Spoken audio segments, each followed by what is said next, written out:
தற்போதைய அண்மை செய்தி.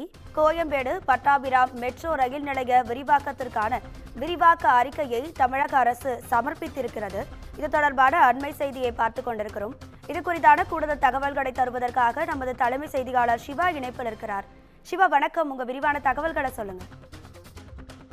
ராதிகா, சென்னையினுடைய மிக முக்கிய நகரங்களை இணைக்கக்கூடிய வகையில மெட்ரோ ரயில் பணிகள் நடைபெற்று வருகிறது. ஏற்கனவே சென்னையில பல்வேறு மெட்ரோ ரயில் சேவைகள் இருக்கக்கூடிய ஒரு நிலையில மேலும் பல்வேறு நகரங்களை இணைக்கக்கூடிய வகையிலான திட்டங்கள் என்பது சென்னை மெட்ரோ ரயில் நிர்வாகத்தின் மூலமாக மேற்கொள்ளப்பட்டு வரக்கூடிய நிலையில கோயம்பேடு முதல் மிக முக்கிய ஒரு டைட்டில் பாக்ஸ் சிட்டியாக பார்க்கப்படக்கூடிய பட்டாபிராம் வரை மெட்ரோ ரயில் போக்குவரத்து அமைப்புக்கான ஒரு விரிவான திட்ட அறிக்கை தமிழ்நாடு அரசினுடைய சிறப்பு முயற்சிகள் துறை கூடுதல் தலைமைச் செயலாளராக இருக்கக்கூடிய கோபால் அவரிடம் மெட்ரோ ரயிலினுடைய அந்த இந்திய ஆட்சி பணி சித்தார்த் என்பவர் வழங்கியிருக்கிறார். குறிப்பாக கோயம்பேடு முதல் பட்டாபிராம் வெளிவட்ட சாலை வரை இந்த மெட்ரோ ரயில் போக்குவரத்து அமைப்பை நீட்டிப்பதற்கான ஒரு பரிந்துரைக்கான ஒரு விரிவான திட்ட அறிக்கை, டீடைல்டு ப்ராஜெக்ட் ரிப்போர்ட் தமிழ்நாடு அரசினுடைய சிறப்பு முயற்சிகள் துறை செயலராக இருக்கக்கூடிய கோபால் ஐஏஎஸ் இந்த சென்னை மெட்ரோ ரயில் நிர்வாக மேலாண்மை இயக்குநராக இருக்கக்கூடிய சித்தார்த் ஐஏஎஸ் இந்த தினம்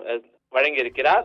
இந்த நிகழ்ச்சியை பொறுத்தவரை இந்த ஒவ்வொரு கட்டங்களாக மெட்ரோ ரயில் அமைக்கக்கூடிய பணிகள் என்பது மேற்கொள்ளப்பட்டு வரக்கூடிய நிலையில இதற்கு அடுத்த கட்டமாக முன்மொழியப்பட்ட இந்த மெட்ரோ வழித்தடம் தற்போது இருக்கக்கூடிய கோயம்பேடு மெட்ரோ ரயில் நிலையத்தில் தொடங்கி பாடி புதுநகர், முகப்பேர், அம்பத்தூர், திருமுல்லவாயில், ஆவடி வழியாக சென்று பட்டாபிராமில் இருக்கக்கூடிய அவுட்டர் ரிங் ரோடு இந்த வெளிவட்ட சாலையில இந்த மெட்ரோ ரயில் முடிவடையக்கூடிய வகையில் இந்த திட்டங்கள் தயாரிக்கப்பட்டிருக்கிறது. குறிப்பாக இந்த மெட்ரோ ரயில் திட்டத்தில் அம்பத்தூர் எஸ்டேட், அம்பத்தூர் ஓட்டி, ஆவடி ரயில் நிலையம் ஆகிய அந்த பேருந்து முனையங்களை இணைக்கக்கூடிய வகையிலும் வெளிவட்ட சாலை அந்த சாலையை இணைக்கக்கூடிய வகையிலும் போக்குவரத்து மையங்களுக்கு ஒரு தடையற்ற இணைப்பை வழங்கக்கூடிய வகையில இந்த மெட்ரோ ரயில் சேவை இருக்கும் என்று இந்த விரிவான திட்ட அறிக்கையில குறிப்பிடப்பட்டிருக்கிறது.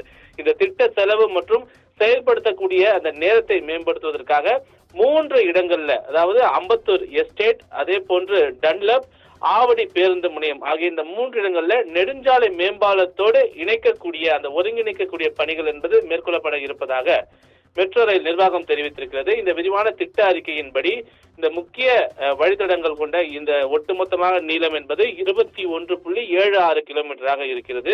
உயர்த்தப்பட்ட அந்த ரயில் நிலையங்களுடைய மெட்ரோ ரயில் நிலையங்களுடைய எண்ணிக்கை என்பது 19ஆக இருக்கிறது. இதற்கு எவ்வளவு செலவாகும் என்பதனையும் இந்த திட்ட அறிக்கையில மெட்ரோ ரயில் நிர்வாகம் தமிழக அரசிடம் ஒப்படைக்கப்பட்டிருக்கக்கூடிய இந்த திட்ட அறிக்கையில தெளிவாக குறிப்பிடப்பட்டிருக்கிறது. தோராயமாக 9,744 கோடி ரூபாய் இந்த மெட்ரோ ரயில் சேவை திட்டத்திற்கு செலவாகும் என்ற ஒரு தோராய மதிப்பீடு என்பது விரிவான திட்ட அறிக்கையில வழங்கப்பட்டிருக்கிறது. இது ஒட்டுமொத்தமாக அந்த 3 மேம்பால சாலையை ஒருங்கிணைக்கக்கூடிய பணிகள் உட்பட அனைத்து செலவுகளுக்கும் இந்த 9,744 கோடி ரூபாய் செலவாகும் என்று தெரிவித்திருக்கக்கூடிய நிலையில கோயம்பேடிலிருந்து பட்டாபிராம் வரை செல்லக்கூடிய அந்த மெட்ரோ ரயில் சேவைக்கான இந்த விரிவான திட்ட அறிக்கை தற்போது சமர்ப்பித்திருக்கக்கூடிய நிலையில விரைவில் அதற்கான பணிகள் தொடங்குவதற்கான ஒரு சாத்தியக்கூறுகள் தற்போது ஏற்பட்டிருக்கின்றது. ராதிகா, உங்க விரிவான தகவல்களுக்கு நன்றி சிவா.